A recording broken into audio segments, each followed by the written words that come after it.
according to delegates telling me this morning, it's just 9 hours from Helsinki, and you'll get here. Anyone who was on that flight will know exactly what I mean. Welcome. This is actually my 20th year doing this conference, which is a kind of odd thing. So I've got my book. I'm just looking through 2004. That was a disaster. Cinema was going to end in 2008. 2012, 2014, and if I can bring us up to date, where did we leave it 2 years ago? Oh yes, pestilence, disease, and economic ruin and war. So let's see where we've got to with our first panel. Can I bring them up? Where are we? So we've got Ben. Can we see the panel here? Ben, Elise, Juliana. But let's bring Ben up first from the BFI. Where are you, Ben? Is anyone here? The rest of you can come and sit up, if that's okay. I don't know why everyone's so far away. If anyone wants to join us, we've got plenty of space on the settee here. I'm going to come over and sit near you. Okay, so what we're going to be talking about in this first section, and it's a familiar theme, but one that I think is particularly relevant at the moment when we're looking at where we are and where we sit as businesses, as cinemas, and in terms of European culture and film in the 2024. We're going to be talking a lot about who the audiences are, what they expect. Some of you are probably also audiences in your spare time, so you may have some idea what we're talking about. But the argument has been that this has been a period of significant change, and that the pandemic, if it didn't create that change, accelerated that change, and that audiences maybe need to be thought about in different ways. And that's going to be the theme of this session. We're going to start with Ben Luxford, Director of UK-wide audiences at the BFI. And then we have Elise of the Thessaloniki Film Festival, will be familiar to many of you, I think. And then we have Julian Starchus who's Marketing and Communications at Film Hallen in the Netherlands. And finally, we have Juliana Fantoni, Director of Cinema, 2 Cinemas, and President of Feature as well at the cinema organisation in Italy. So, Ben, maybe we could kick off with you. You're going to talk to us, I think, about a study, a really key study in the UK of cinema audiences over an extended period of time. So, Ben. Right. I've even got a presentation lined up, Michael. You've got a presentation as well? Tell you what, Britain, they're going to miss us in Europe. There's a lot of people here. Thank you for coming. Right, so, to start the session, I want to share a few key findings from the quantitative stage of a study we've done called The Wider World of Film. This is the BFI's mixed method ambitious audience-facing study. I say mixed method because we did a lot of different things to get the data that informs the study. So we did audience surveys, we did focus groups, we even gave thousands of people all across the UK a watching diary. So they'd literally log what they watched and when. We also track data as well through various open source data. So the point I'm trying to tell you is like this is serious. This is like a proper study. It was conducted by GfK on behalf of us at the BFI and overseen by my colleagues in our research and statistics team, who are amazing. And they regularly put out really rich, really important and valuable studies for all of us into the public domain. So do visit our research website where you can see these studies. The study took place, interestingly. We started the study in 2019 and it finished in 2023. So that at first was really annoying, but actually what it meant was that we ended up with a real rich understanding of the changes that we've all felt throughout that significant period. A primary objective of the project's quantitative stage was to provide new insights into the role of film in the context of the wider viewing landscape. We know film has competition. How is it competing with all of these other things that people can do with their eyes, with their screens in the world right now? And importantly to that are the key barriers and the key drivers to consumption. So today, really, I'm going to be talking about those two things. I can't possibly cover everything that's in the study, but believe me, it's comprehensive, so do read it. So for today, though, it's going to be some headlines that demonstrate the changes we've all felt in the audiences that we serve. And hopefully in the conversation that will follow, I can tell you how we're trying to respond to that at the BFI in our own delivered activity and in our funded activity, because all of these strategies are based on these learnings that we gather. I think it would, and maybe you just said it, Michael, that there's this feeling that that things have changed. I think that's definitely true. I think the narrative has been, for understandable reasons, that we're recovering, but I think we've probably recovered, and now things are different. Key insights. There's good news and there's bad news. Film viewing is incredibly popular, more popular than it's ever been. You don't need to take photos of the slides. It's all online. You can see it. It's all fine.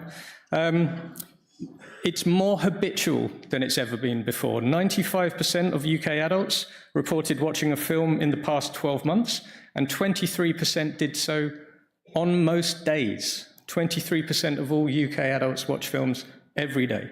Of course, they're all watching this on streaming. Streamers are dominant. They're increasingly dominant. They are the primary destination for film consumption in the UK. 43% of adults watching at least one film every week on an SVOD platform. But further good news, over half of all UK adults had returned to the cinemas post-pandemic. And returning audiences are more likely to be younger. They come from a higher societal status and a higher educational background. So we read into that cinema is becoming increasingly exclusive, or at least it's perceived to be. To further this, though, the point is audiences love films. People love films. The UK population and adults, they love films, and they're watching them regularly. Mainly, they're happy to do so at home. So where does the big screen fit into their lives? Well, now, to play into that point of exclusivity, cinema is a special treat for most people. Cinema is felt to be, I will go to watch this film because I'm going to treat myself now. It's not this, it's I'm going because the cinema is there and I really want to see this film. It's a special treat. And it's also understood to be the best way to watch a film. That's why it's a special treat. That's why you're treating yourself. It's not necessarily about the Negronis in the bar or the popcorn or the trip out of the house. Those things will help, but it's really because that is the best way to watch a film. Less people than ever see the cinema as providing value for money, so there's work to do there about understanding what this brings to you. And the biggest need that audiences have now is to escape and to be absorbed. That's what they want from their cinema visits. What they don't want anymore is to be challenged and to learn and to be stimulated. Those are the lowest needs of audiences, according to this study. They want to escape. There's also a reference here to the where cost is felt the most is between 16 and 54-year-olds. So these are the working population are feeling the effects of the cost of living, are feeling the effects of disposable income. And obviously, again, streaming plays into this. I'm going to talk about behavior. I'm going to skip largely this because I might repeat myself, but there's a couple of points I want to focus on here.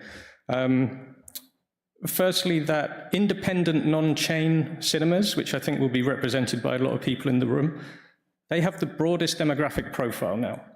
And while 60% of UK adults have returned to the cinema, 30% are just not going to go now. We've lost them, for now. This is to show you that competitive nature that I was talking about in terms of how film competes for people's time against screens. The top graph is screen time across other screens, video games, television. The bottom is a breakdown of different demographics of adults. As you can see, it's largely similar across the board. Film is competitive with other screening activity, and film is universally shared by males, females, young people, Black and global majority audiences, disabled audiences. It is a universal activity for UK adults. Films, what do people want to watch? I've touched on it largely. Hollywood films. They are dominantly viewed equally in cinema and at home. There's very little difference to who these audiences are and where they watch it, where there are significant differences in other types. For us, the big concern here is that British films are much more popular at home than they are now in the cinemas. 2023 delivered a kind of market low for British independent films. We had just 3.8% of UK box office went to UK independent films in 2023. A lot of things play into that, you know, a recovering market, but also drama. You know, we produce a lot of dramas, and drama isn't something that offers people escape. Older audiences have been the fastest adopters of SVOD platforms, so you know we've probably overserved them, and there's a correction happening. And obviously, you know, very famous people that older audiences are attracted to are now often seen on the smaller screen as well. So there's a lot of things playing into that. 2024 is looking much, much stronger. We've had a lot of very successful British independent films like Back to Black and Wicked Little Letters. I know largely paid for by French money, but it's important nonetheless. Drivers and barriers, what drives people to the cinema, what stops them going. This is the spectrum I was talking about right at the top. It's a special treat to see a film on the big screen, the immersive experience. These are reasons why. This is what gets people there. They understand that it is the best possible way to watch a film. Going through the lowest driver was that there was a membership, that you have a membership. If you pay for your membership, that's okay for the cinema owners and operators because you've got their money. But the fact that they're not using it, you know, that's more of the concern. In terms of the needs, as I said, entertainment, to relax, to unwind, to escape from everyday life. Anything interesting, challenging, stimulating has now dropped way, way down. And also, surprisingly, the idea that cinema is good for your mental health is not felt to be important, but I'm sure it is. And then just the barriers. So, you know, if you ask people what stops you going to the cinema more, of course, cost is always going to come up, and there it is, and it's there more profoundly than ever. And, you know, as I've demonstrated across all audiences, largely the adult working population. But I think equally worrying is the lack of slate awareness. Number two on here we have is a lack of things that I want to see. There, you know, anyone who runs a cinema will know there is no shortage of films, but the fact that people aren't aware of them when they're coming, what they are, that's more of the concern, I think, at the moment. So just to talk about streaming and, you know, to balance this out a bit, you know, streaming is being consumed in a very, very different way. You know, it is as we see here, it's a beneficial distraction. It's something to have on. That scores very high as to why people are watching these films at home. It's the convenience of it. It's the choice that it brings within that monthly subscription charge. So it's convenient, it's a distraction, whereas compare that to cinema, which is immersion and the best way to watch a film. So these are very different propositions. And the value for money, obviously, is, you know, compounding that binary. We've also, when we asked people about streaming, there was the two highest statements that people agreed with is that if I'm not enjoying something, I will turn it off, and streaming gives me everything that I need. So, you know, it turns film into this much more disposable thing. Which cements the idea of why cinemas are so valuable.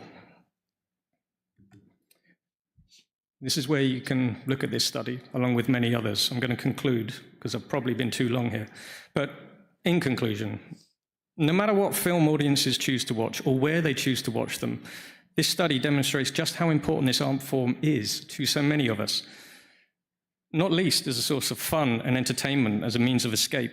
streaming services may well mean that 30% of UK adults are largely content to stay at home to enjoy film, but twice the amount of people still reported going to a cinema over the past 12 months.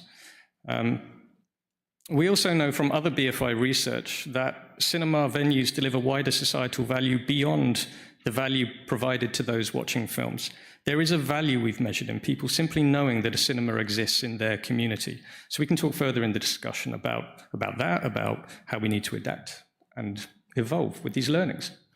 That is it. Thank you. Thank you, Anthony.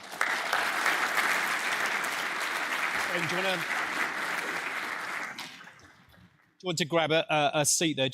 I mean, I think one of the things we will be doing as we go through the panel is looking at how far the UK experience is reflected elsewhere and whether there are differences.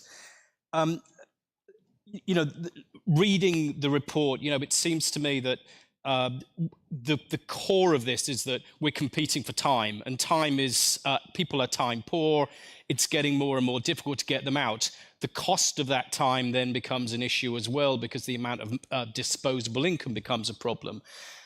The time element seems to me and we'll talk a lot about this during the next two sessions, but what do we do? Is it a marketing issue? Is it do we need to rethink the way that we address audiences about the films that we're showing? Because I'm concerned that we create something that's kind of self-perpetuating. We think it's a posh thing to do. We think it's a rich person's, art house cinema. We place it socially, and then we worry about why people then don't seem to want it. I just wonder if you have some solutions to this, because it seems to me if I follow your thing through, there's some big problems there.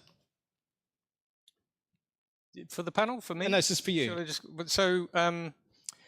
There's obviously a correction that is taking place and probably needs to take place as well. I think, when we talk about the idea of cinema being a special treat, where are you most likely to experience that special treat? So in the place where, is presenting it in the best way possible. So obviously there's a thing there around investment needed within cinemas to make sure that they are delivering the best that they can for their audiences and for their community to grow that value much more so. So whether that's capital upgrades as well as just general infrastructure and what their offer is. The other thing, of course, is younger audiences that's been talked about today. Who do you welcome in to your venue, and how do you welcome them in as well? So really making sure that it is a place that is understood to be for them. Younger audiences, now that the older audiences have migrated to streaming, have to be a priority. I don't think we've talked about younger audiences for a very long time. I don't think they actually were much of a priority, but now it's business, it's business critical. So, ticketing schemes, we've doubled our young audiences at the BFI South Bank. I'm loath to kind of talk about the BFI South Bank as an example because, it's a national cinema in central London, but, we offer £3 tickets for young people. You don't have to sign up online anymore. You don't have to join a membership scheme. You can simply walk in, show your ID, and get a £3 ticket. And that's doubled our audiences throughout the last 3 years. Around 33% of our audiences are under 25 now at the BFI, and they're watching a range of things. And that's an investment for the future. We took that view as an investment. And I think there's obviously something about slate awareness as well. There needs to be. And I know we're not very good at this in the UK, but I think there are some really great examples across Europe of showcasing the slate and films that are coming out, creating that public awareness as well, to make sure people really understand what's coming. Because right now, left to the market, when famously there's a downturn in marketing budgets and advertising spend, it's going to be very difficult to reach everyone. We're talking to a very narrow sector of audience, and that's unlikely to grow. Yeah, no, I understand that. I want to talk specifically just before we come to the rest of the audience. There's something that I think is concerning about how we place the kind of films that I think a lot of people in this, I know a lot of people in this room are showing. First of all, if you ask people, am I going for escapism or am I going for something challenging? That's all automatically. I'm not sure what challenging and stimulating means. It feels like we're already placing something in the market as if there is escapism over here, and that feels to me like the art house commercial split, which to me is one of the weaknesses of our industry. Does it concern you that maybe by using those words, perhaps we've created an artificial result? Yeah, possibly. I mean, I think, it was done the data was gathered throughout a very challenging period, as I say. So challenging will mean something very different maybe in 2023 to what it means now. I think the fundamental point, though, is that idea of, going to the cinema and genuinely having that shared experience that you're not going to have at home. And usually that's something that's going to be much more immersive, something that's going to get a reaction from audiences rather than audiences sitting together and nodding. It's something that, like when I went to see The Substance, everyone in the audience is like, people are leaving, people are screaming, people are loving it. That's a challenging, stimulating film, but it's pure escapism for the audience. So I think we're going to see things that are, things continue to work. We've obviously seen horror films do fantastically well over the last couple of years. I think we'll continue to see things in that space that's just much more immersive for the collective experience. I think we'll come along to other people in the next session as well, talking about how we position things. I just wanted to ask you one more thing, which is when we're talking about diversity, we always talk about getting young people in, but it also feels to me that in social class terms, when you're talking here, there was another report came out of the UK pointing out that that filmmaking was overwhelmingly now created by richer, better educated public school kind of, which in the UK terms is paid for schooling, and that the cinemas now in the UK, a lot of the art house cinemas are, they are the boutique cinemas charging £20, for a ticket or whatever. Do you worry that actually there's a big demographic of working class people who are being excluded from what those of us who are from working class backgrounds, we were introduced by the BBC. If you never get that introduction to film, you end up thinking that it's something socially up here, and we need to make sure, I think, that the full diversity of our communities come together. Yeah, I mean, the cinema is still, absolutely the most accessible form of cultural activity and is consumed as such. So it, reaches all corners of the UK on, and not to get too prescriptive, but on those C2D audiences, it absolutely higher indexes. You're 3 times as likely to watch a film than you are to go to the theatre or the opera if you're in those lower social classes. The average ticket price in the UK hasn't moved with inflation. It's still just over £7. London skews that slightly. The average ticket price in London is £8. So it's still an accessible form, but if you want that special treat that people increasingly do, you're talking now £20 for the luxury model, which I think is fine if you genuinely get a luxury model. But if luxury is watching a film that's played in competition at Cannes and that's it, then maybe not. So, obviously it's in our thoughts. We have an initiative now in the UK called Escapes that's largely informed by this data, where every month now we put on a film for free in cinemas all across the country. They show the same film. The point of this is to get more people watching independent films and in independent cinemas. So you're going to see something that you wouldn't have watched otherwise, and you're going to watch it in a place you wouldn't have otherwise. 50% of all audiences, we've done this 10 times so far, the average is 50% of all audiences would never have been to that cinema before. When I see people on TikTok talking about it, because the whole thing is there's no catch. Yeah, it's a free ticket, no catch, no hidden criteria. And you see people saying there is a catch. You've got to watch something really weird.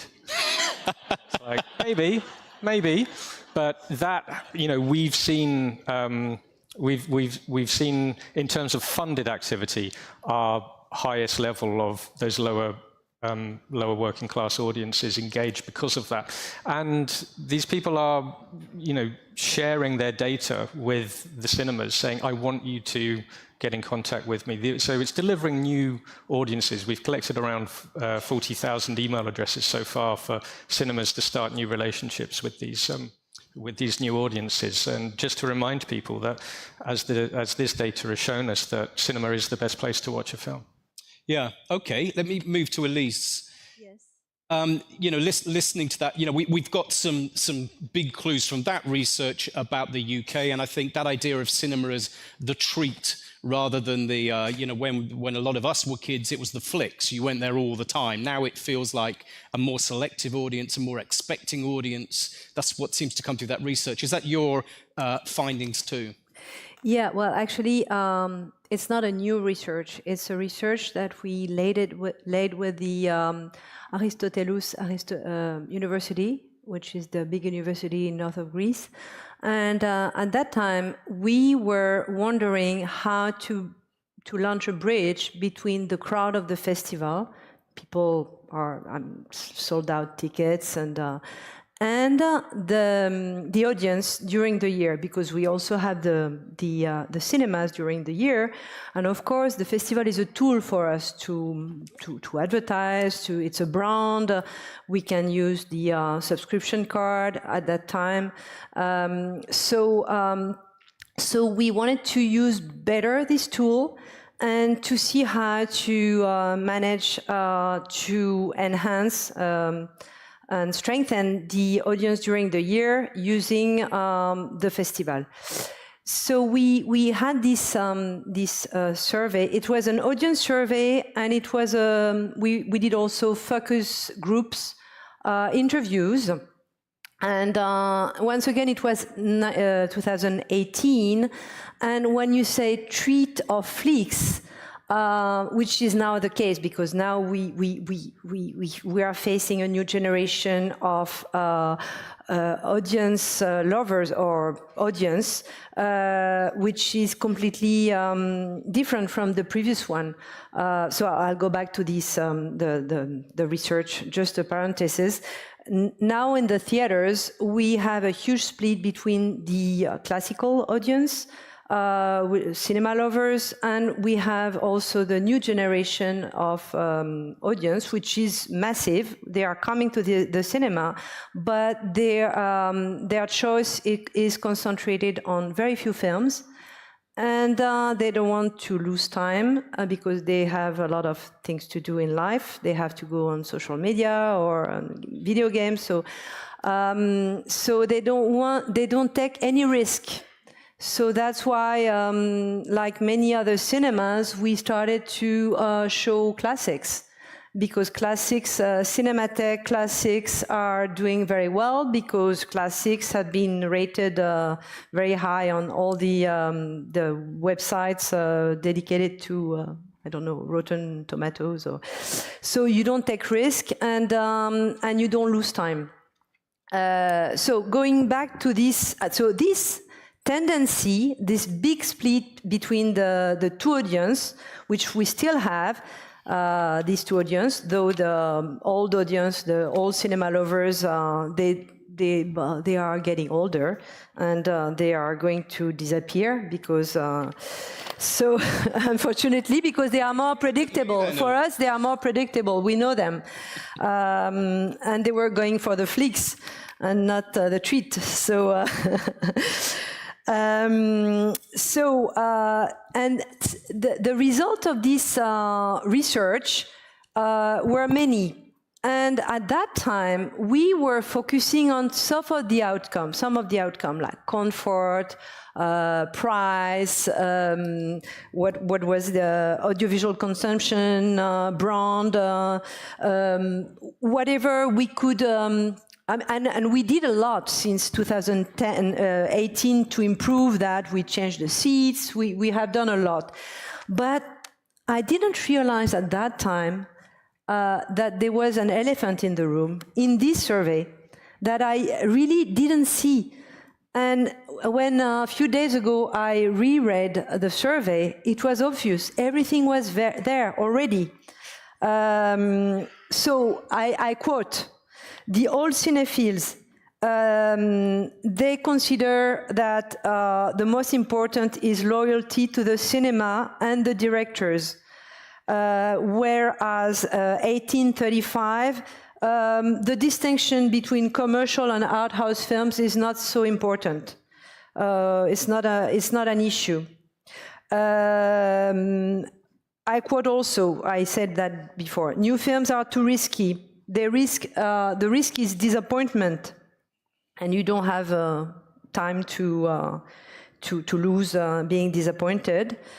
Also, the old cinephiles identify themselves as members of an artistic cinema loving community. So the old cinephiles were part of a community, which is weird because in the survey they also say that they love to come alone in the cinema. It was a solitary viewing. They loved it. Whereas the new generations don't belong to a cinema-loving community, but they come all together. It's a social activity. In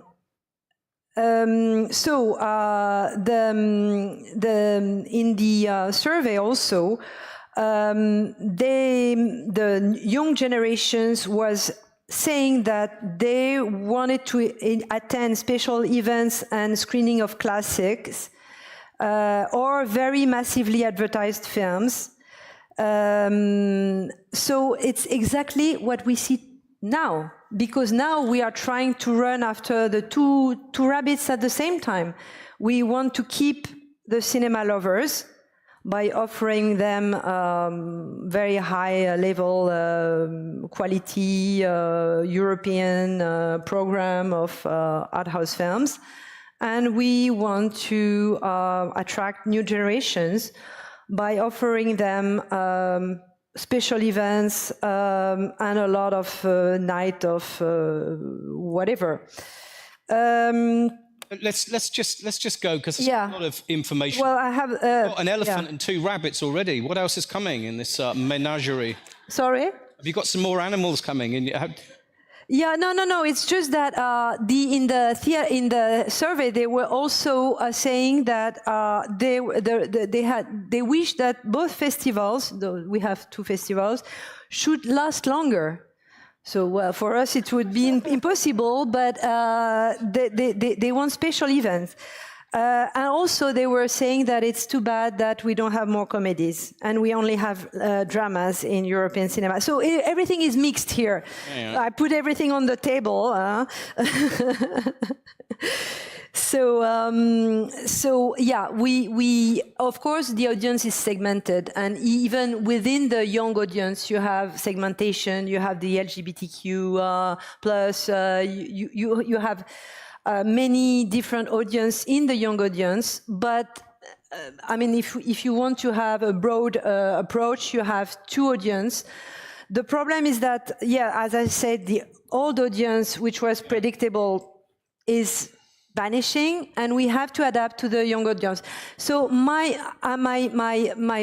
problem as a cinema owner is not the future of cinema is not at stake, because as long as we do special events and cinematheque, people will show up.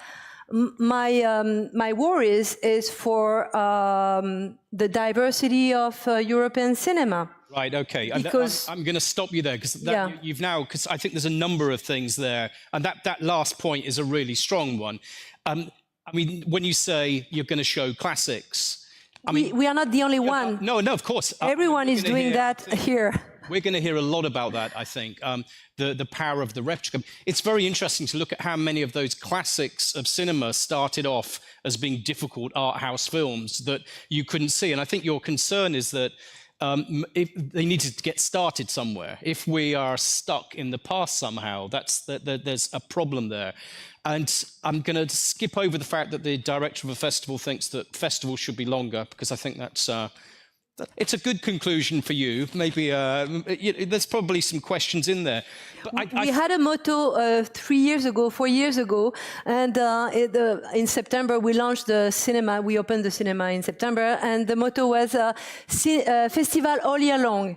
Well, it was a trick, of course, because we cannot do the festival all year long, but it was like festival spirit. Yeah.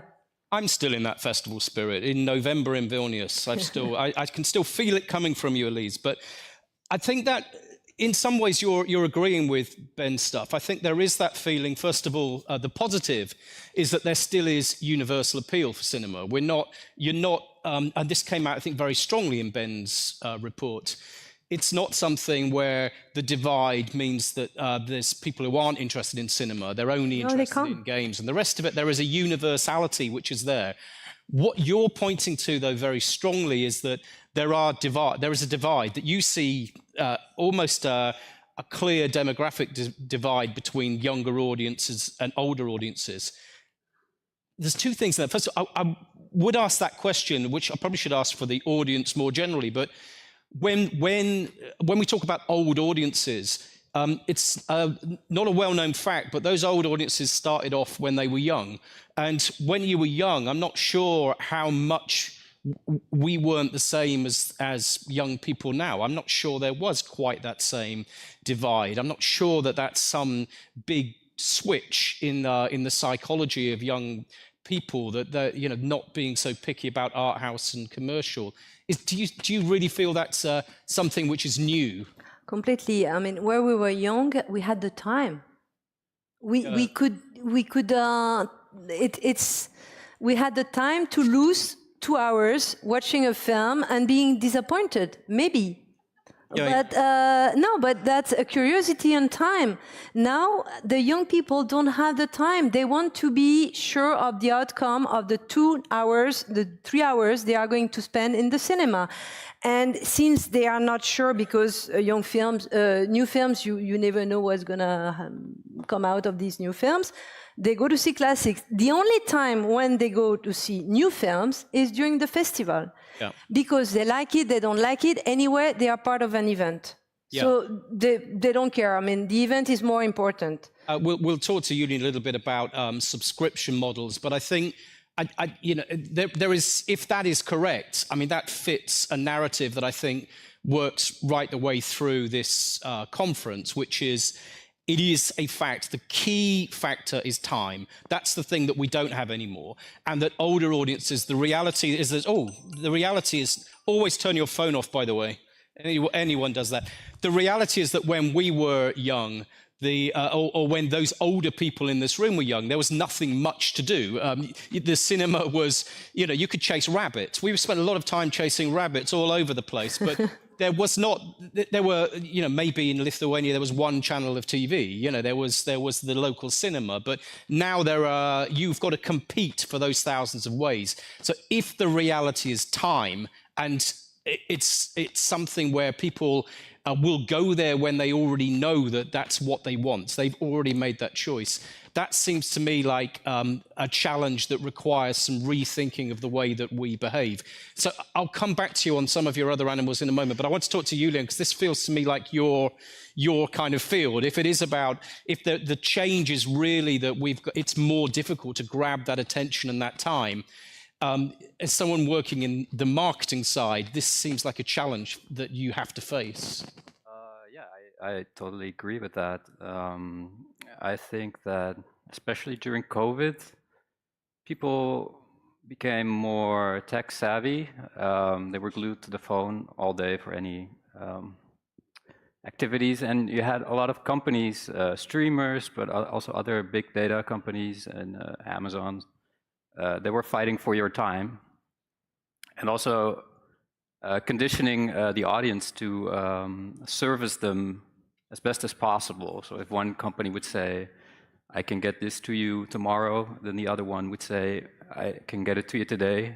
In fact, I'm already outside of your house. And this is something that our audience has become accustomed to, which is a bit unfair because, we're cinemas, we don't have the same technological means. But it's still something that they interact with every day. They buy stuff online, and they're accustomed to getting what they want as soon as they want it, and also at the same time being very, very well serviced by it. So I think, yeah, as a cinema, you got to act on that. You got to adapt to those new audience demands.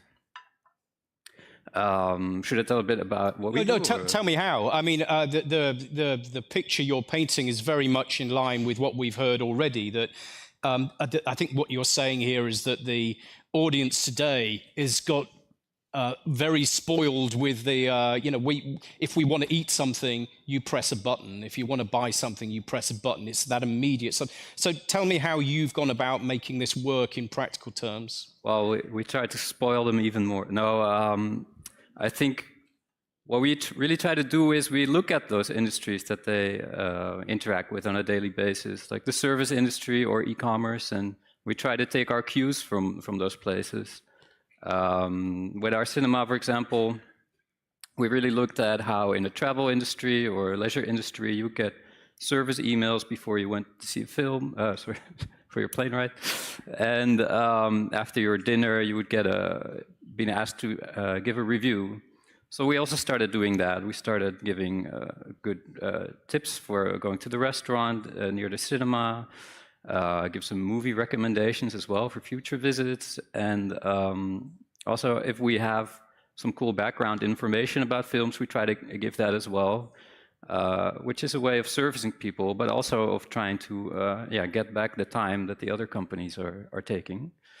And people respond really well to this, which I think is because we are not a big faceless tech company. We are your local cinema, and we're trying to make this experience as special as possible for you.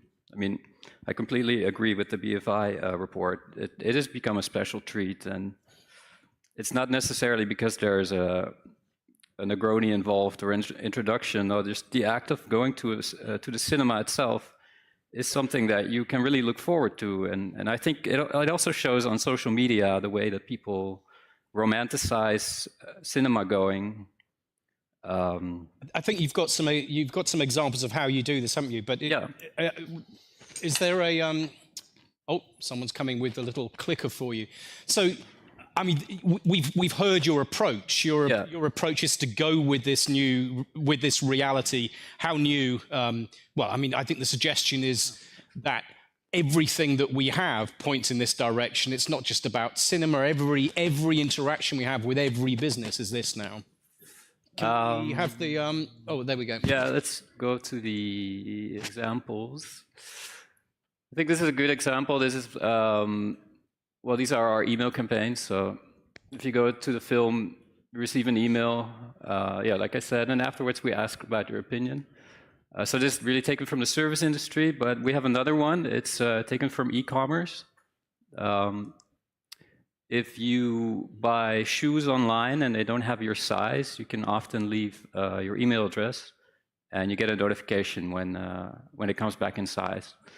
Now, what works for sneakers actually works really well for art house film as well. Maybe a surprise, but it actually does. We have the function that if somebody, say if a film's coming out, I think this also ties in well with what Ben said about showing what you have on what's coming out soon, and turning, I guess we're kind of turning our website into a magazine. If you see a film that's coming out, it's not out yet, you can leave your email address, you get an automated email when it comes out. And not only is this a good service for people, it's being used quite a lot, it's also for us a great indicator of how popular a film's going to be, which then helps us with programming it. For example, in the first week, should we give it an extra slot? Should we move it to a matinee? Or so yeah. It is.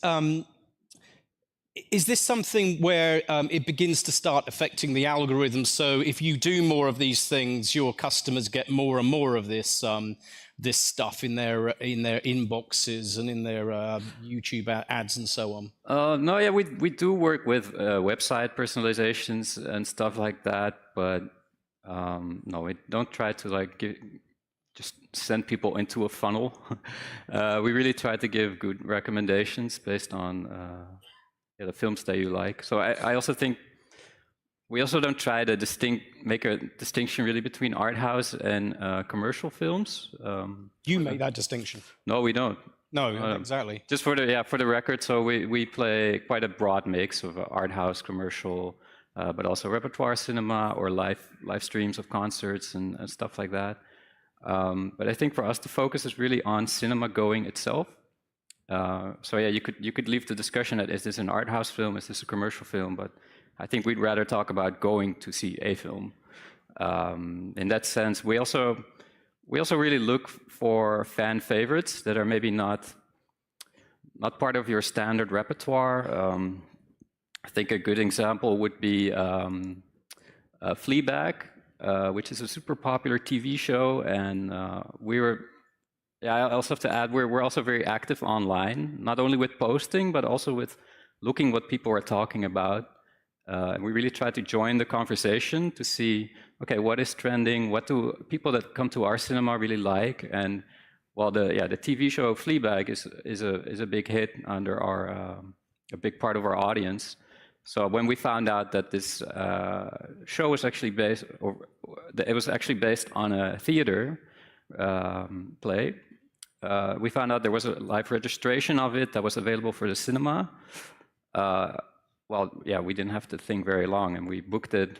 It was right after COVID. There was not a lot of films on offer, but we could offer this, not really a film, but this experience, this special kind of event, which did really well. There was no distributor backing it. It was just through word of mouth, through Instagram, people who had some influence, everybody started talking about it. So it's a great way to bring in a new audience as well. So again, it's taking a leaf out of the book of so many other industries now that you, rather than working in isolation, you work out how to make those links. And that goes in again to Ben's original point, which is if the cinema is special, it can stay special, but if it wants to get people into that room, it's going to need to play all of the tricks that everyone else is playing. It doesn't undermine the cinema, arguably. We'll come back to that. I just want to ask you one thing before I move on to Juliana, which is, you've opened a cinema. Tell us a little bit about that, because that feels like the ultimate vote of confidence when you're as a commercial cinema, if you've opened somewhere. Yeah, like we were talking about before, it sounds like a bad time to open a cinema, especially, with cinemas closing and during the pandemic, people stressing about, are our visitors going to come back? And also not having the big marketing budgets as streamers and big tech. But we actually reopened one cinema, the Movies, oldest cinema in Amsterdam. And it had to close because of renovations. But I'm happy to say we're back at the same level as 2019 in terms of visitors, so we're really happy with that. And we opened Film Koepel in Haarlem, a city close to Amsterdam, which is doing really well, and it's growing with about 10% visitors every year. Is the subscription model important to that kind of? Yes, definitely. Yeah, especially Cineville, of course. We really try to also collaborate a lot with Cineville to make this card apparent to everybody around in the Haarlem area. But we really try to listen to what the audience wants. What do they want to see, and how can we service you very well, especially because Haarlem it's not a very big town and it has quite a large service area. So what we notice is that people, they like to book in advance. They really like to make a trip or a visit out of it. They look, okay, 2 weeks in advance, I'm going to see a movie, and then they really start looking forward to it. So it's really nice that we can service them then with those emails, showing them, hey, you're going to do something special. Here are some tips, just to make people feel as special as possible. But I think we'll move to Juliana now. But I think just quickly that when we look at how do you get people who are going there for the specific treat to look at other things that they don't necessarily know they want, the subscription model seems to me really important there, because if you've got, if you're going to have to go 5 times, or the opportunity in order to make this really pay for yourself, you probably will go to the special events, but maybe you watch that extra European film, or you watch the thing that you didn't really know you were going to love. I'm just trying to find out the ways that you can discover the stuff that you don't know you want, which seems so essential to European culture. While you're thinking about that, Juliana, you've had an opportunity to listen to the others so far. And obviously, you've from your members and yourself, is the experience one that you recognize? Is what we're hearing today something that's the same in Italy? No, can I speak in Italian? Yeah, of course you can. Let me... Okay. Because I can be more technical. If you've got your headphones, did everyone pick up their headphones? Yes, it's easier for me to speak Italian. So please take your headsets. All right.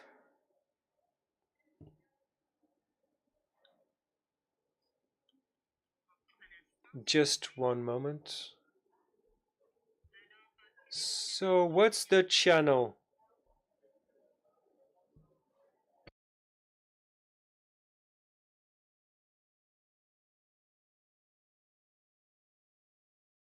Yes, can you hear me now? Yes, thank you. Thank you, Fatima. Of course, I always need Fatima. There's too much choice in the world, always too much.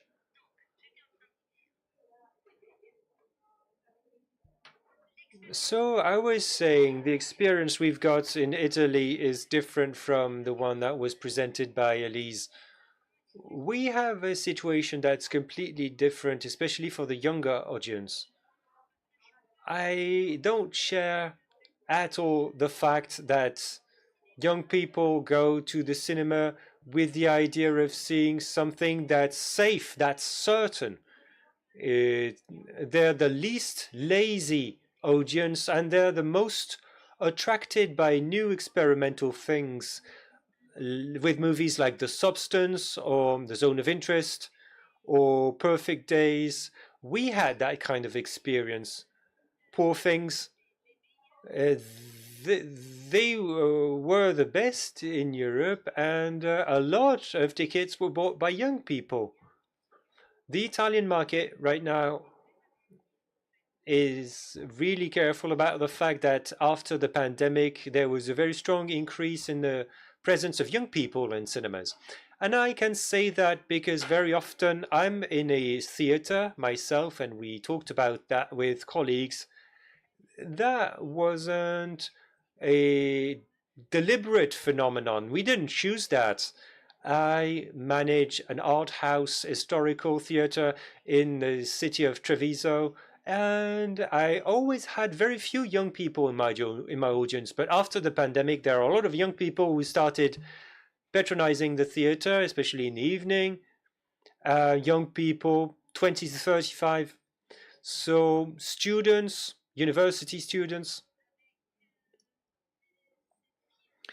with that genuine pride of showing that they were cinephiles. So they came to see auteur movies. This is a new audience with very clear ideas about what they like and what they don't. So we could ask questions to understand the phenomenon. We understand that the origin of this phenomenon is the audiovisual overload during the pandemic that created also a sort of cinema literacy. And so that raised that desire to go to theaters in them. It's true that young people prefer the classics more specifically, but they're also curious about any kind of things. Compared to the traditional audience, there's a major difference. They're drawn to dystopia. This is not a genre that I would define as a certainty, as something safe when you buy a ticket. It's something quite specific. So they're quite curious. They're open. And there's something that I also saw. I'm the last art house theater still open in Treviso, and so I realized that the older people like to share the theater with younger people, but not the opposite. Younger people don't like to share with older people. So I tried to change my staff. For instance, at the box office, I have a person who's been there for years, and they work from opening to 8 p.m. And then after 8 p.m., I have someone younger manning the till. Because when young people reach the box office, the concession stand, they want to interact only with younger people. And so that way they can see a young environment. And I have very clear ideas about that. In Italy, there are realities and situations, there are theaters where young people choose to go, where it's obvious that they have entirely colonized the theater. If you go to the Beltrad, which is here with us, you see a lot of young people in this theater. And since I'm the only cinema in Treviso, I have to cater to different kinds of audiences, and I have to serve all these categories. Another thing that I've noticed about the young audience, I was mistaken. I tended to generalize my approach. I treated young people, the young audience, as being university students, because that was my reference category for young people. Well, maybe this year, because I've been involved in quite a few different projects, I started interacting a lot with younger people, 17, 18. And here, this is really a completely different story. They're entirely different in this specific age group. I've always been working with them in the past, but rather through teachers. Now this is the first time I've had a real direct one-to-one dialogue with them, and I discovered mechanisms that I'm going to work specifically now on, because this I'm maintaining, I'm stimulating, I'm feeding this younger audience, and they're coming on their own. Whereas for this age group, 17, 18, they need me. Let me tell you something. I had a headmistress who phoned me and who asked me to meet the school representative because they wanted to offer a sort of agreement. So I met them. There were 6 of them. And I asked them, what do you want to do? A cine forum. Okay. So what are the titles you'd like to see? Well, total silence on their part. So tell me, what movies do you like? And so it was difficult for them to offer names. I asked them, what was the last time you went to the cinema? And 2 of them said that they saw Inside Out. And the others said, well, I was last year with school. I saw Io Capitano by Matteo Garrone. So it had been a year. A year had gone by and they hadn't come back to the cinema. And so I asked them and they said, no. Well, then why did you call me up if you don't go to the cinema? Why am I here? And they said, well, because cinema is great. That's really nice to go there. So, well, if cinema is so nice, why are you not going?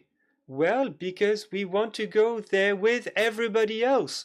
So, with discounts, with specific films, they wanted to have an opportunity to all go out together to go to the movies. And there's also the problem that they don't have a license. So they wanted to have a moment when they could go to the cinema because they love going to the movies. So I organized shows and screenings for these young people at 2:30 in the afternoon after school. So they have lunch together. They go to the cinema and then they go home because otherwise they can't go out. They can't move around for lack of transport. And so very often I realized that they don't understand the movies. So I asked them if they liked or if they didn't, and they're not even able to explain why they liked a movie or why they didn't like it. But then after we've talked about it, after I've almost forced them to say something, they say, well, yeah, I did like this film. So there's a lot of support of education that's different that they need. So from this year onwards, what I'm going to do, and I'll encourage other art house cinemas to do it, we'll try to cultivate, to nurture this very young population, an even younger audience, so that you can accelerate that process so that they become young cinephiles. They don't even know that they're cinephiles yet. You need to nurture them. You need to support them. Look, there's some really big points in there. I think the notion that I think comes across quite often in film education is that we want young people to be in our culture. It belongs to us, but we would like the young people to come along and share in that some way. And what you point to is an audience that wants their own culture. They want that cinema to be their culture. They want it to belong to them. It isn't something where they feel like they have to be there in some adult environment that belongs to someone else. Sometimes I think the problem is that if you are in your 60s now, the generation before you had the good manners to die. Now in our 60s, we kind of think, we're going to keep going. We're still young. Yeah, we're the kids still. And I feel like now there's that sense of a younger generation that you point to that is saying the cinema future is ours and we want it our way and we don't want to be following your guidance here. We want something that belongs to us. And do you think the art house cinemas that you look at, do you think they understand that and do you think they can adapt to that? Io penso di sì, chiaro, stiamo facendo dei... Yes, of course. We are conducting some trials, some tests to see what their needs are. It's not all that difficult, in fact. The results we have in Italy are extremely encouraging. And as I was saying earlier on, it's important to work on the basis of the group. Because if you can attract a group, then the group will do your work for you through all their communication channels. And we have to communicate through different channels when we're targeting young people, and marketing has to follow suit. Of course, we have to adapt, and we have to adapt the kind of language we use to address them. I think that notion of adaptation, that notion that we need to think differently is coming through all of these. It feels to me like we've identified some realities, and the realities that we've identified are that time is critical, and it's critical for those young people. The argument about how you get those, I think maybe, Juliana, you at the end have put together an argument that if you want to get those young people's time, it's you that's going to have to adapt to what they want, not them adapt to what you want. And that's a challenge maybe for the culture of our businesses. Allora, no, se parliamo della If we talk about people who go to university, they go to the cinema depending on what we offer them. My analysis concerned the younger people who don't come to the cinema, who don't have enough money because their parents still give them an allowance. I think we need to make big efforts in terms of price and times vis-a-vis these very young people. And likewise, getting to the cinema, the transport aspect. Maybe we should go to the schools also to talk to them about the cinema. This is the kind of work that has to be done upstream in the schools already. And for this reason, I think we're talking about two very different publics, very different audiences.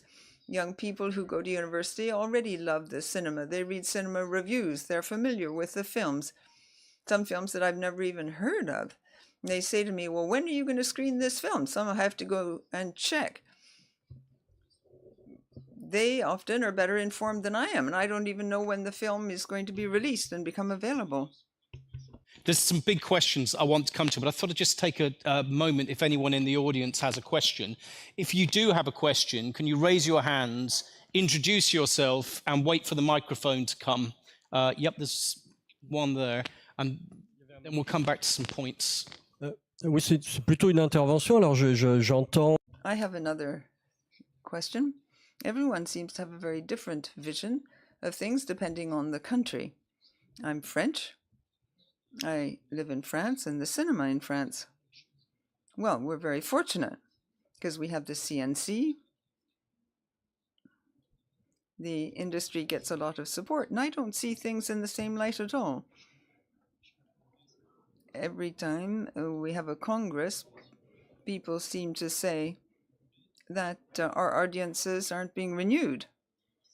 We have older and older people who watch independent films. In France, we're very fortunate because we have a cinema education, cinema literacy courses. But children have more and more difficulty concentrating. So this scheme isn't working as well as it used to. This began before COVID, in fact. The trends began to change. And then COVID brought a sudden change, of course. There was an anthropological change which took place, and we've been witnessing a growing digitization of the world. We've been talking about prospects, about the future. That's very important, naturally. But we're not saying much about the desire to make films, the desire to go to the cinema, the desire to screen films. And I think there's a crisis when it comes to the actual desire side of things. And this has taken place after and during the pandemic. I therefore think we need to find solutions so that people, once again, want to go to the cinema. They have this desire. Things that are different entail reaching out to people who are different too. And I think this was broken down with the pandemic, this desire. There's been a drop in cinema going in Europe. I think there's been a general drop in France, and it's very clear cut. We've never reverted to the pre-pandemic figures. And I think this is broadly linked to a sort of a loss of possibilities to reach out to other people. That means going to the cinema. That means meeting people you don't know. That means comparing with others, people who are different. My analysis is therefore very different from what I've heard so far. I think people, it's very hard to get them going, to get them up and out. Your argument is that actually we're constantly looking for this giant change, but maybe the pandemic just was an interruption, but actually we need to get back to some of those core fundamentals rather than thinking we need to reshape everything. Ben, would that be something? I mean, again, it shows the diversity. France is a very different country than the UK system in some way, but that notion that the audience maybe hasn't changed as much as we think, maybe it's our responsibility to pull them back into the system that was there before. It has changed. It has changed. Sorry. No, please. No, it has changed drastically. Sorry. Okay. No. No, it's true that Greece. Excusez-moi, peut-être je parle. Sorry, maybe I'll speak French after all. Concerning Greece, the older generations were afraid of coming back to the cinema, and they haven't really come back. Luckily, we have this young audience which supports the cinema. So the desire is there. People want to go to the cinema. The problem is that we need to drive them towards modern films, contemporary films, and not offer them just classical films. Classical films are fine and dandy. It gives us a sort of a shared common cultural basis, and that fosters dialogue. However, we need to kindle this desire to discover contemporary European films and to run the risk of discovering things. This is a core question here, is not, do audience want films? So all of you are saying that audience, there is a universality, there is still a desire to have that. It's whether what we're showing, the culture of cinema itself, needs to adjust to those realities. I don't think anyone's saying that the audience has stopped. I think we've just got to find different ways of doing it. There was another question.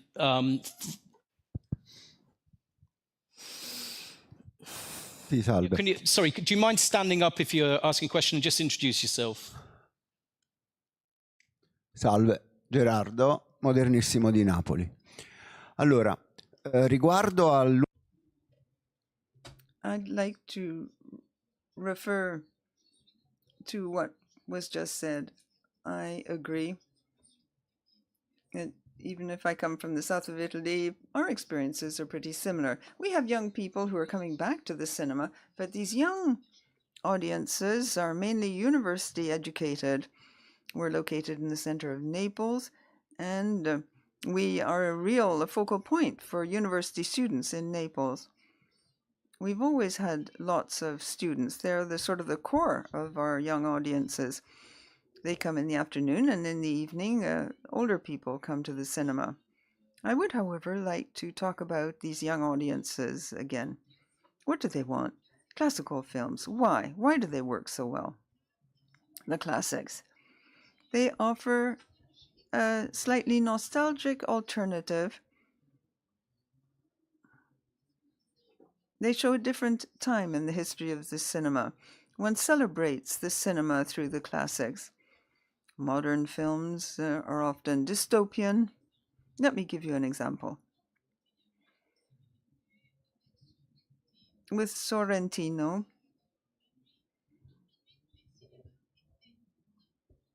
the films were jam-packed with young people when very late films were shown. And thanks to our marketing activities focused on Sorrentino's film, we engaged in a lengthy discussion about the meaning of going to the cinema. There were lengthy exchanges at the end of the screening. And Sorrentino's film is a very complex one, which stimulated the discussion. Now I'll give you a more commercial example. When Modernissimo was created, it was set up in a down-and-out district of town when there was a major safety issue. Now, the cinema has bars and cafes. The pandemic is over, and there are bars and cafes that sprang up around the area where this cinema was located, and they're full, they're jam-packed. So the cinema also attracts a different kind of consumption. Perhaps we should give thought to the architecture of the cinema so that bars and cafes could give us a helping hand. Another point. Democracy and the cinema. We talked about an elite earlier on. We said that the cinema attracts a cultural elite. The current government in Italy says that the left had taken control over the cinema, the arts, and music. But this left-wing culture that we thought had taken hold of the cinema, this remains present. We may even increase the cost of tickets. The cinemas are ever more beautifully designed. It's now pretty cool to go to the cinema. I'm going to spend a bit more money because I can have a meal there, I can have drinks there, but fewer people go to the cinema, even if some people go there and spend more. With the panel, I just need you to, is there one point you wish the panel to address? E quindi finisco.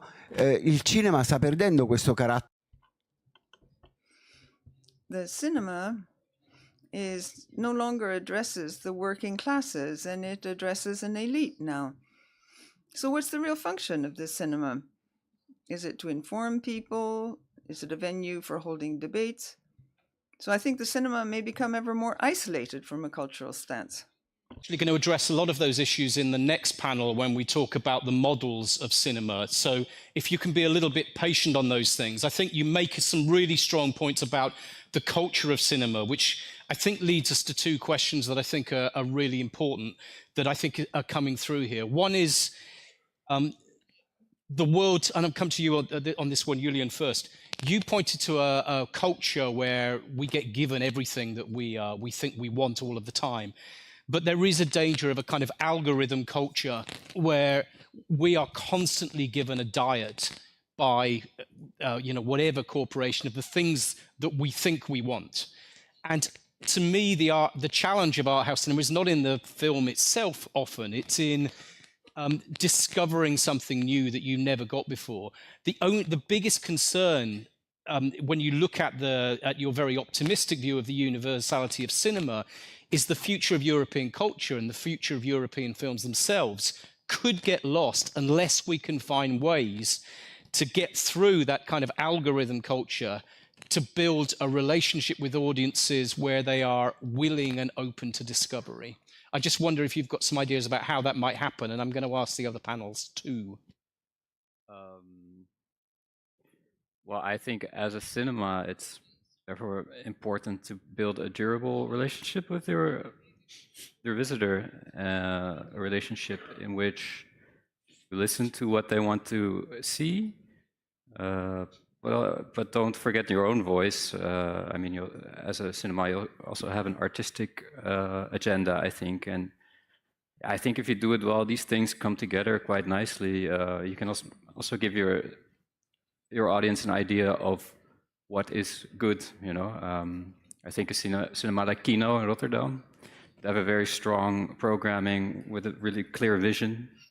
And that also really helps people with being introduced to new films, different kind of films that they normally maybe wouldn't see, but because Kino says, this is a good film, trust us on this, we haven't let you down. No, so it's a really important point here.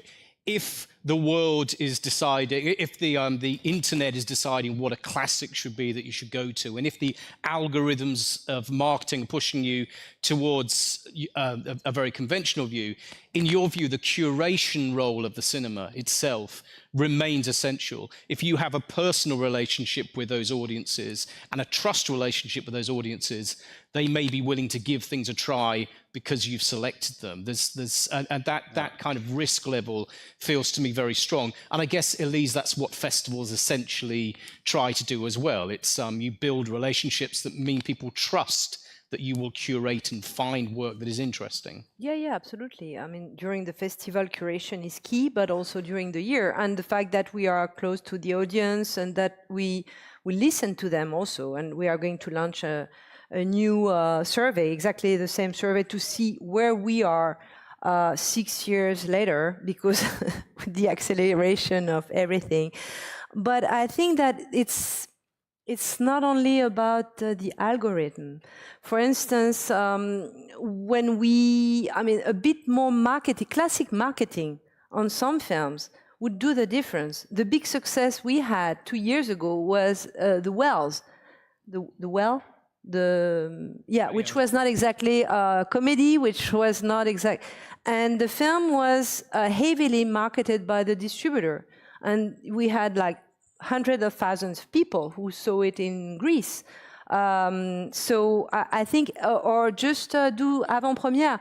In country, I mean, in France, for instance, the avant-première, you do hundreds of avant-premières before you launch a film. In Greece, it's very difficult, even for Greek films, to bring the director to okay, not during the festival. I'm talking about during the year, and that's what is working. I'm not talking about algorithm. I'm talking about a classic launching, a gathering, something that would attract people to see the film and to have a classic word of mouth. And even that is difficult. Are there relationship issues with distributors that are problematic, or distributors? Because the cinema, what we're saying is that the cinema has strengths. When you're a small market, anyway, you don't launch the film with an avant-première with Isabelle Huppert. Especially when you are not in Athens, you are in Thessaloniki. So anyway, you don't have the foreign guest outside of the festival during the year. But at least you should have the Greek teams. And it's true that I'm repeating myself all the time with the distributors. Is you should do 100 avant-premières with the film and oblige the directors, the actors to do a tour in Veria. The Greeks are laughing. So, but it's true, it would work.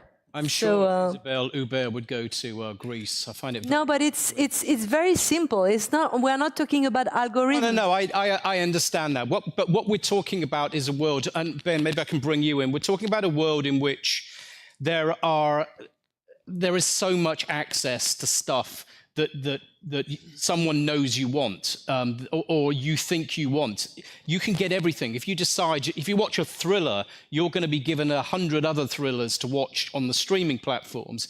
The question is how you make that link and that jump that allows new films and new ideas to break through that noise. We're hearing that relationships, personal relationships with cinemas can make a big difference, the relationship with festivals. But is there an answer that you see, Ben, in terms of curation or in terms of the way that we behave culturally that means that people will explore and discover new films? Of course. I don't know, it's kind of a complicated question. I don't know if I've probably got quite a few answers to it. I always think top three. Well, I always think about, the very fact that cinemas exist, like this idea that you can get anything you want in your home now, or I could travel to this place and watch it on a big screen with lots of other people. That's odd. Like in this current economy now, that's a very odd thing, and it's quite odd explaining it to my children as well, but they love it. And when you look at actually what the streamers are doing now to really eventize their launches, it often involves real-world activities. So you think about Squid Game, okay, I can create the real Squid Game and we can all go together and do that. Whereas, films are released every week in a very experiential way. So I think cinemas are already ahead of the game in that sense, and actually for a whole host of audiences, not just younger audiences, that idea of a real-life experience with your friends, that's universal, and it's kind of come back around again because, we're humans. Things go out of fashion, then they come back again, and, that's the circle of it. So I think it's that. And then the other thing, I don't know if this is the point or not, but, like my job at the BFI across funding, policy and strategy has always been to ensure the maximum public benefit with the public funding that we have. And if if my policy was just to let art house audiences go to art house cinemas, I'd be completely failing at that job. That's why our strategies for, not post-pandemic, for decades has been to ensure the widest possible audience. I'm the director of audiences. I'm not the director of exhibition or distribution. It's the director of audiences. I want to ensure, and I have to ensure, that we don't just have a very narrow audience. Cinemas in the UK that have been funded have, for the last decade, always been thinking about that now. How can I welcome in the broadest possible audience? So the answer isn't one thing. The answer is a range of things. It is obviously ticketing initiatives, but it is curation. It is the panels. It is making sure that talent comes. It is the marketing. It's all of these things, but with that fundamental goal of ensuring that we're not just letting the same audiences come back every single week and being okay with that. Not if you're in receipt of public funding, absolutely. So it's not a new conversation in that sense, but as I said earlier, it's now thankfully business critical. So those efforts have to be maximized. Yeah, and I think what's coming across, you and Elise both referred to this, is that data, you can't just talk about audiences in the abstract anymore. There are ways of finding out who those audiences are, how they behave, and that leads to I mean, Julian's approach is very much built on the notion that we can know and we can understand and we can be in the place with that audience. And I think Juliana's point is, as far as I can see, is look, that's the cinema has strengths. It has strengths that can work really well. As it's a social space. It's out of the home. The things that are opposite to the streamers are our strengths, but we perhaps need to give up a little bit of our control and our approaches to maybe have more confidence in our audience. Now we've got a bit more data and understanding of them. I wonder if I've interpreted that correctly, but confidence in your audience feels like quite an important point to make. Julian? Sorry, I thought. Yeah. Juliana. I said Juliana, but I can see it sounds like Julian. But yeah, of course. I mean, I think, yeah, and if you're in marketing, you always listen to your audience. They're always right, you know. So that's something that we definitely try to do. And yeah, but you can actually listen to the audience now. It's a bit different from the days when I mean, there are tools, there is access. That's why I was going to ask Juliana, which, I mean, I'm always interested in your views. With that many A's in your name, I think you obviously deserve a lot of attention, and Harlem as well. But for you, Juliana, that notion of the strength, this is for you, the strength of cinema being still fundamental, nothing has changed. It is still critically a social space outside of everything, but we need to learn to give up some of the control if we want younger people and we want other people in. We need to listen to them more. Qual è la domanda? Oh no. Son persa. What exactly is the question there? I'm asking quite a simple question, which is, is it true that the strength of cinema is like it always was? It's universal, people like it.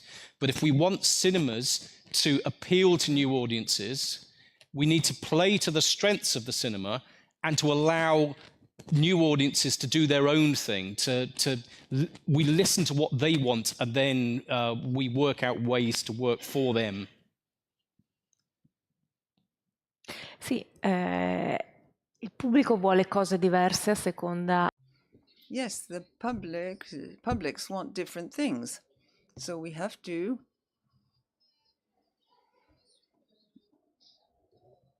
design our activity in a tailor-made way, a customized way for each different audience.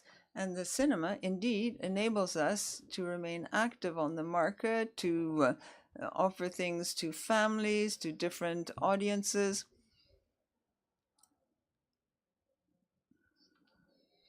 I have an art house cinema, and I always organize things for families so that in my city people can come to watch a really good animated film with their children.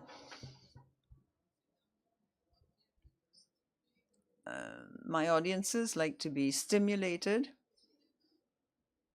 Sometimes these audiences don't go to the cinema that often. They often go to spend a pleasant moment, but likewise, they often come to the cinema to be challenged. They like to be stimulated. They want to think about things. They're quite demanding, and they follow closely what events are going to be organized with the directors, with the actors. I would say it's a very mature audience. That's my core business. The younger audiences, as I said earlier on, these younger audiences want a place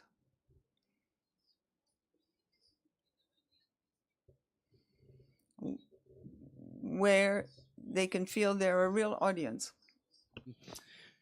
It recognizes that there's a diversity of audiences. We have recognized here that is a great start to this conference, a few things. There is a universal appeal for cinema that hasn't changed, and that appeal seems to cover across age groups. That covers it covers the social spectrum as well to an extent.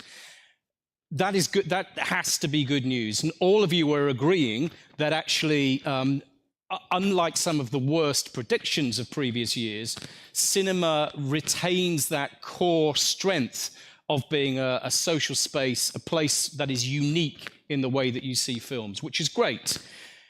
The second issue then becomes that how do we then attract audiences to those in a world where what has changed is not the cinema or even the appeal of cinema. What has changed is the expectations of the relationship between the cinema and its audiences.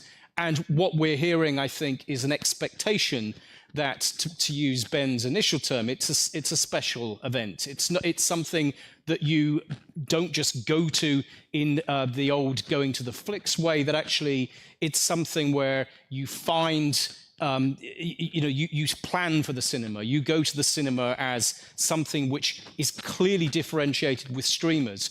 And actually, I think there's clues here to the relationship with streamers that we'll come to in the next session, which is they do their unique thing. And it doesn't, the idea that it's pure competition seems to me to be undermined by the fact that films, that so-called classics, that have probably already been seen on the small screen, people then still want to see it on the big screen. All of that is core strengths. I think, Julian, you put some really important points about how we can learn from other industries who are in this business about that using the technology and just the basic day-to-day technology to actually, and I guess AI is going to make this even easier, but we build those relationships in ways that works with the data and is informed and allows us to create stronger relationships. And finally, Juliana is saying, I think, look, even the audiences that are meant to be the most difficult, they still will want to go to the cinema, but their expectation of how how they work with the cinema is different. They expect a bigger say in what they see and how they react to it. So the positives are all there. The challenges are all there. It's turning that into a business model, I think, and listening to Fatima at the beginning, there are challenges in terms of the box office. But there is nothing, I think, we've heard from this first panel that suggests we should be thinking in doom and gloom terms, or even we should fall for the demographic belief that this is now, as someone put it online the other day, this is now just jazz. This is an old people's art form. There is no evidence coming from any of you based on actual real data that is the case. The challenge, I think, that's coming underlying this that we'll come to is the business model, one, and secondly, how do we make sure that new art house film, how do we make sure exciting new European culture that maybe is being defined as challenging finds its way to audiences? How do we get people to watch the things they don't know they want? And that feels to me like a fundamental challenge that we'll be looking at during this, the rest of this conference. So that's that panel. The second panel that we're going to be coming to this afternoon is very much about business, about how we turn this into business. But for right now, I think we might need recaffeinating. What do you think? Okay, thanks to the panel.